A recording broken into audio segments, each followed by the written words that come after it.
Aí, agora para encerrar, eu vou trazer um... Bom, o Web Summit, né, como eu falei para vocês, nós participamos do dia 5 ao dia 8. Ele foi um evento sensacional, super legal. Ele foi composto por inúmeras palestras, né? Eu e o Bruno, a gente se dividia todos os dias, de manhã até de noite, para tentar cobrir o maior número possível de pautas. E uma das que eu participei e que me chamou muito a atenção foi uma da Accenture, sobre 5 tendências tecnológicas que vão moldar a nossa realidade nos próximos anos. Algumas a gente já percebe em alguma proporção na nossa vida, outras a gente tem uma noção, né? Mas a questão toda é que elas vieram para ficar, e elas não vão sair tão cedo, né? Então, segundo a Accenture, a primeira tendência se chama cidadão IA, que seria o cidadão da inteligência artificial. A frase, que toda tendência, eles apresentavam a tendência e logo abaixo eles tinham uma frase tentando explicar rapidamente do que se tratava. E a de cidadão inteligência artificial era que desenvolvendo a inteligência artificial em benefício do negócio e da sociedade. O que eles falam dessa tendência? Hoje a inteligência artificial está aí. Todo mundo tem no celular aí uma Siri, um Google. A gente sabe que os sites cada vez mais têm aí a capacidade de oferecer bots, né, que vão aprendendo e respondendo de acordo com as necessidades apresentadas. Quando a gente fala, inclusive, de educação, a questão da inteligência artificial também já está cada vez mais presente.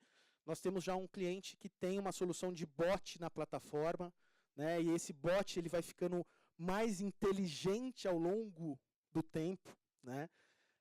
Mas o que eles falam como tendência é que a gente tem que parar de pensar a inteligência artificial como um software, como um recurso, e passar a tratá-la como um cidadão que precisa ser ensinado, direcionado, como um ser humano. Do mesmo jeito que a gente pega uma criança, e ao longo da vida dela, a gente vai ensinando ela a falar, a agir, o que é certo, o que é errado, o que deve ou não deve ser feito, o mesmo tem que se aplicar e vai ter que começar a ser aplicado no que a gente chama hoje de inteligência artificial, para que ele seja um cidadão da inteligência artificial, capaz de gerir, tomar decisões e de uma forma confiável, né?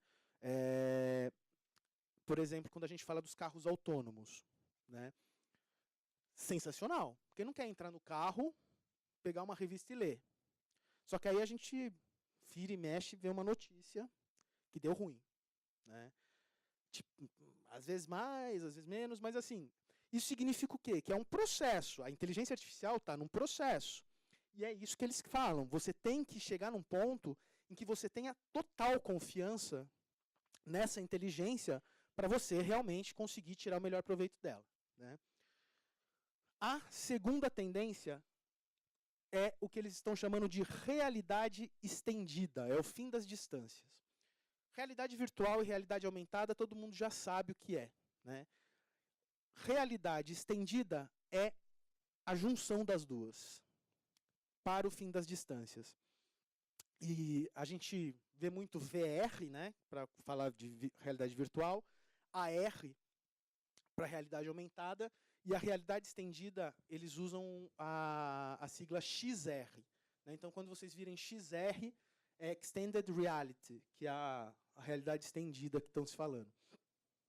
O que eles pregam é que a questão da distância cada vez mais vai ser algo irrisório. Na troca, nas empresas, no aprendizado. Porque, afinal de contas, o que é a realidade? É a minha percepção da realidade. Não vou entrar em questões filosóficas aqui. Tá?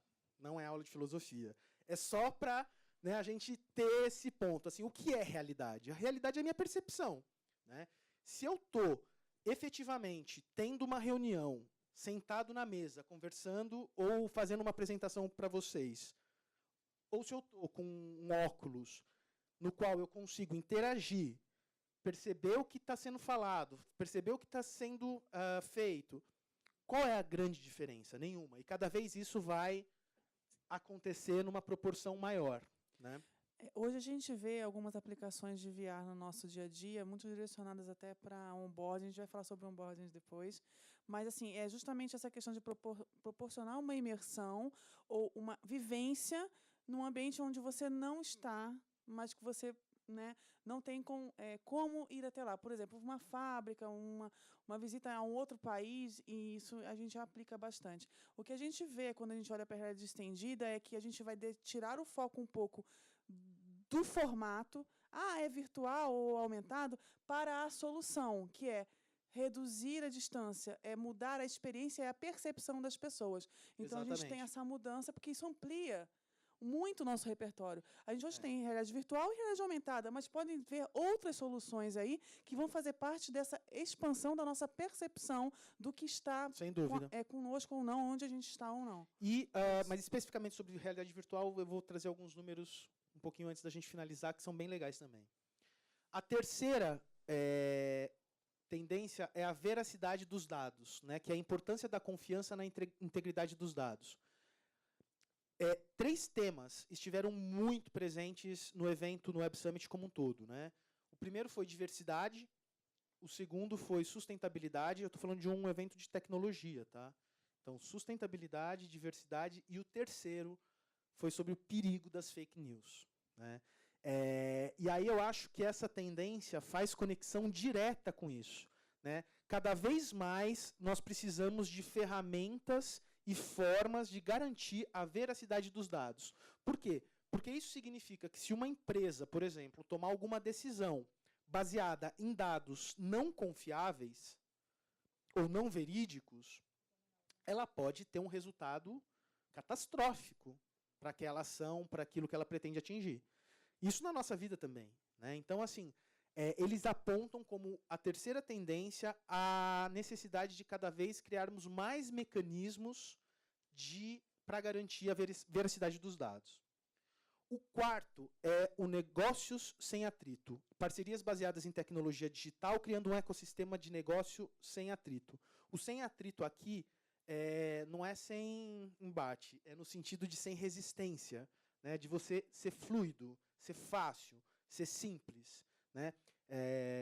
Então, cada vez mais, eles também apontam como uma tendência que os negócios e as parcerias entre as empresas, elas precisam se dar baseadas em tecnologia digital e criando um ecossistema de negócio muito mais simples de acontecer. Por meio de sistemas, por meio de infraestruturas, por meio de sistemas compartilhados, por meio de linguagens comuns. Um exemplo que eles trazem, por exemplo, é a questão do blockchain, né, que eles falam que o blockchain é um caminho para esse negócio em atrito. Eu vou falar rapidinho, acho que talvez... Quem é que sabe o que é blockchain? Talvez eu vá passar o microfone para eles, então, porque eu só sei até a primeira página. Mas, assim, o blockchain, de uma forma simples, eu acho que ele pode ser entendido como um livro-caixa, né, onde as páginas desse livro-caixa ficam guardadas em várias bibliotecas ao longo do mundo. Então, se torna muito mais difícil você perder esse conhecimento, você corromper esse conhecimento. Se você se baseia na troca com um parceiro ou com outra empresa, em uma linguagem ou em um sistema que é confiável e que você tem certeza que vai funcionar e que os dois usam a mesma linguagem, o negócio vai acontecer de uma forma muito mais simples, muito mais rápida, muito mais confiável e muito mais segura, né? Então, isso é uma tendência que ele diz que vai cada vez acontecer com mais força. No mercado em expansão e a gente atuando sem fronteiras, inclusive em negócio, isso aqui se torna um grande ofensor ou uma grande oportunidade, porque com certeza a gente vai precisar cuidar dos nossos dados e da segurança deles. Sim. Né? E a última tendência é a minha preferida, que é a internet do pensamento. Criando sistemas de distribuição inteligentes para uma infraestrutura eficiente. Me pegou de uma surpresa absurda quando eles falaram de internet do pensamento, Internet of Thinking. Porque, para mim, o mundo está ainda engatinhando na internet das coisas, né, na Internet of Things. E aí eu estou lá na palestra, aí o cara fala, porque já estamos caminhando para a internet do pensamento. Eu falei, e agora? Né? Agora que eu estava começando a entender e a usar, comprei relógio, smartwatch, pô, tô conectado 24 horas. Ele já está falando da internet do pensamento, vou ter o quê? Que implantar um chip? Mas não é isso. A internet do pensamento, na verdade, é quando você tem infraestrutura suficiente na sua vida para efetivamente estar conectado com informações, devices, dispositivos eletrodomésticos, porque hoje a gente fala muito da internet das coisas, mas a infraestrutura necessária para um espaço realmente conectado ainda não existe, né? A gente sabe que isso não é uma realidade só do Brasil, do mundo. A cobertura de 4G não é 100% distribuída, né? Nem todo lugar tem internet aberta, em lugares públicos. Então, assim, a internet do pensamento é quando, efetivamente, a questão da conexão se der de uma forma maciça e que tudo conseguisse comunicar, né? Como se fosse realmente conexões neurais, mais do que uma conexão entre a geladeira e o supermercado. Né, que a gente vê isso. Quando a gente fala de internet das coisas, a geladeira vai mandar a lista para o supermercado, fazer compra quando acabar o leite. É mais que isso. É muito mais do que uma coisa só operacional de dia a dia.